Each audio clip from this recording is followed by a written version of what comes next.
Hey there, Terence from Strategic Business Growth, creator of Building Profit. Got a little bit of stuff to share with you. I've been asked a lot recently around, a lot of questions about hiring and how do you hire the right people, where do you find them, all that type of stuff.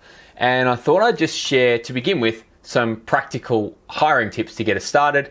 And of course, this will get the conversation started. And if you've got any other questions by the end of this, you can always ask them and I'll answer. So I've put together a list of 12 practical hiring tips. Here we go. The first one is, always hear, it's so difficult to find good people. And, so good people are hard to find and where do you find them? And then when I hire them, they don't work out or whatever the case is, right? And I came up with something actually with a client of mine, and we've got a kind of a running joke now, and we call it ABH. Always be hiring. Realistically, if you think that there's not a lot of great people out there, how committed are you at really hiring all the time, like being on the lookout all the time? Because if you really look around, there are great people. There are great people out there. You'll find them everywhere, and they're always looking for a great new opportunity. When you go down to when you go down to a local restaurant or something like that, you might find someone there who's really looking for an opportunity. You might have a conversation. How many conversations have you really had? Someone said, I'd be interested. And you said, now's not the right time for us. Well, one of the things that we actually did is during the recent pandemic, let's call it, what we knew is that coming out of that, a lot of people would want to be hiring.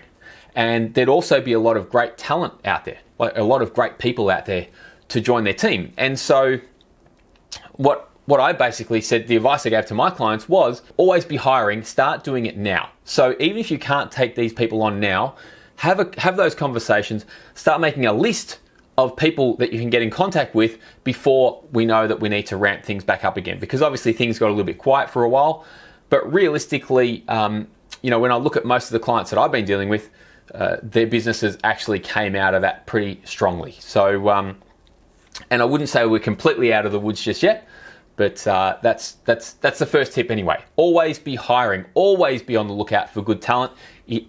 Good talent, those people are out there. Be really committed to looking for them, finding them, and finding an opportunity to hire those people. Tip number 2, market, don't hire. If you want to hire the right people, high energy people, right? If you want them to be attracted to your business, don't post a boring job ad that says we're looking for a person to do this and this and this and this, and by the time they get to the bottom of your ad, they've already fallen asleep. Okay, post an exciting job ad, market for the right people. So I just think about it as writing a. Would you realistically post an ad? Would you run your marketing the same way as you run your job advertisements? And if the answer is no, you need to change the way that you're advertising for new team members. Actually, one of the bits of feedback that we've had recently is that our clients, when they put ads out, people are really attracted to those ads. We get a lot of really, really good candidates for those ads because the ads are attractive. People want to work with organizations that look like, they've got the same, if they're a really energetic person, the right type of person, they'll want to work with a great organization. Make sure you make that clear in your ads. Tip number 3, filter fast. Let's be honest, interviewing for hours totally sucks.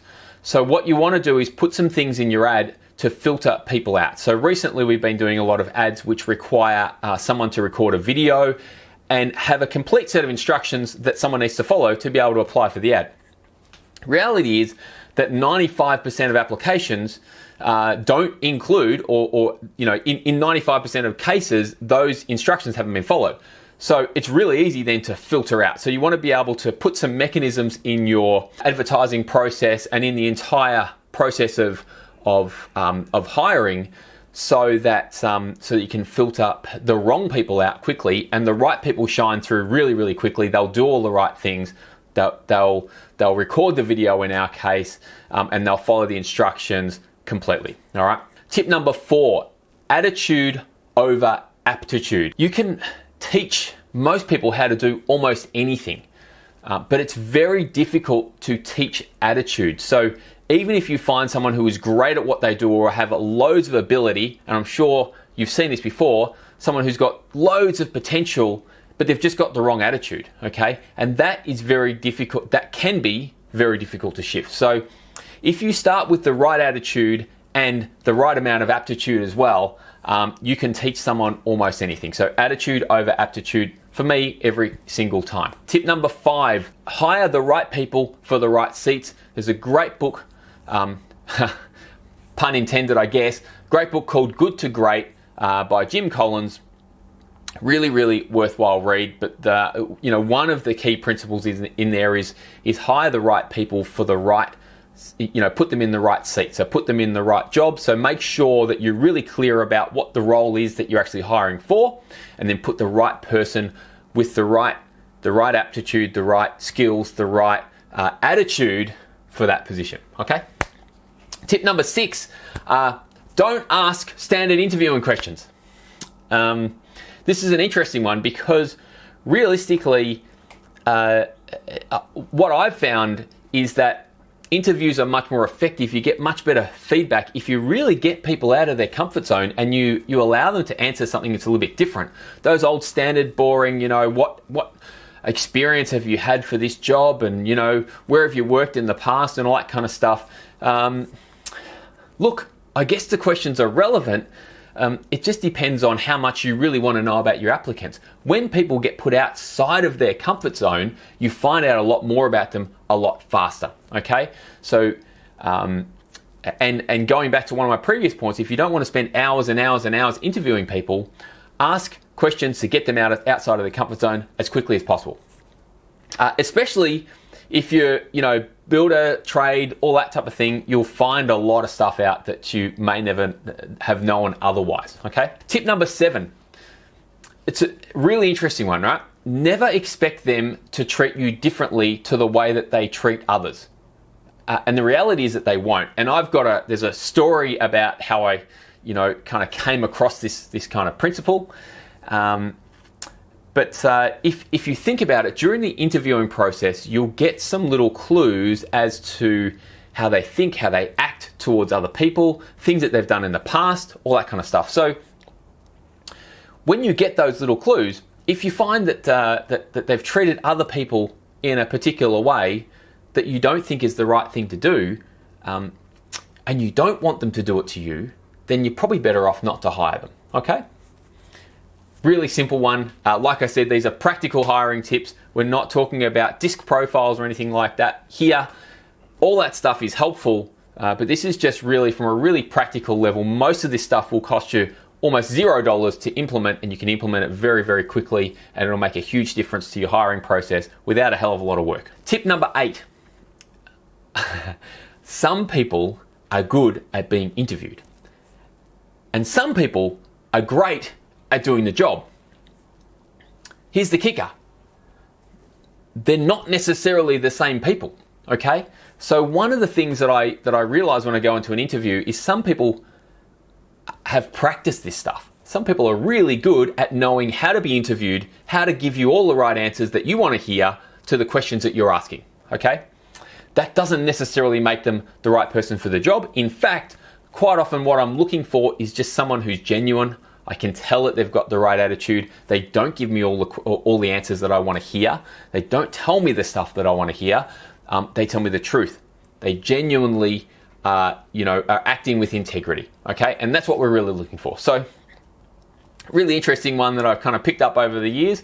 But generally, I found that tip to be true. Okay. Tip number 9.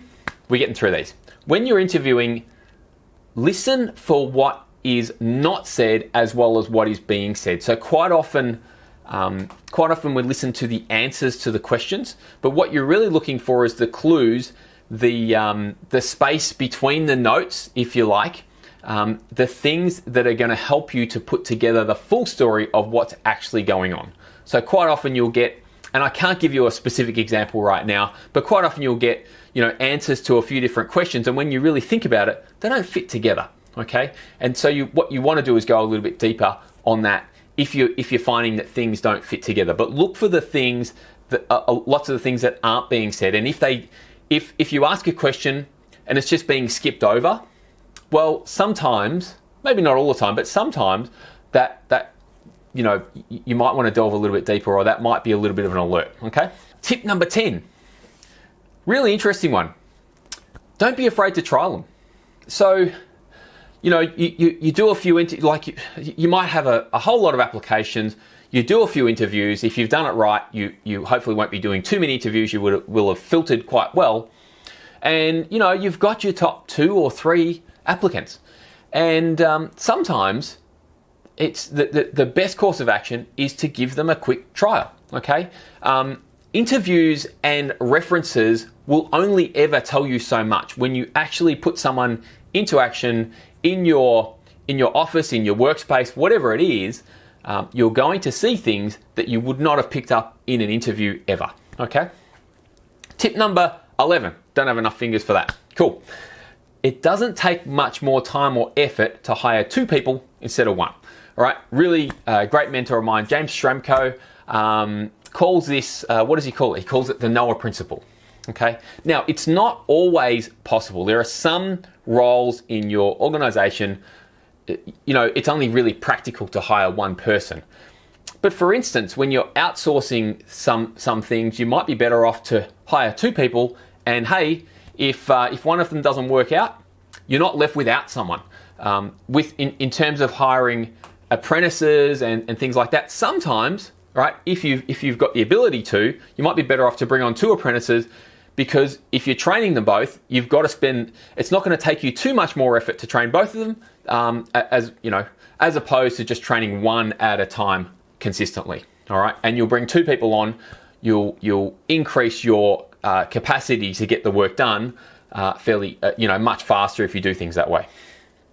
All right, last one, number 12. Okay, invest in them. All right, and this is probably not just the hiring process now, but it's one thing that we've got to be really careful of. I've heard so many people say, so what happens, right, if I train them, if I teach them everything I know and then they leave, okay? But what happens if you don't train them and they don't know much at all and then they stay? Which one is going to be worse, okay? So what you really need to do is make sure that you invest in them, you train them, you get them to be great at what they do. You have to kind of lose that fear of them, learning everything that you have to offer and then leaving. And if you're running a good business, let's face it, running a good business is not that easy. Most people, the majority of people can't do it well anyway. And you just have to kind of lose that fear of, hey, what happens if I train them and they leave? Because if you don't train them and they stay, the results, the results are going to be a lot worse for you. Let's put it that way. So anyway, they're my 12 really practical tips. I hope they were helpful. If you have any other questions, maybe, or if those tips have been helpful for you, be great to just put a comment in the wherever this is, or send me a message, okay? And if there's another question or something like that you'd like answered, do exactly the same thing. Send us a message and we'll make something happen. If you haven't already, get into the Building Profit Facebook group. We'll be sharing more and more of this kind of stuff over the next coming weeks and months. And if you are already a member, so if you're already with us in Building Profit as part of the Strategic Business Growth Group, then there's a whole lot of frameworks and things like that for all this stuff that I've just spoken about already there. So either way, thanks for your time, and I hope this has been helpful. See you again soon.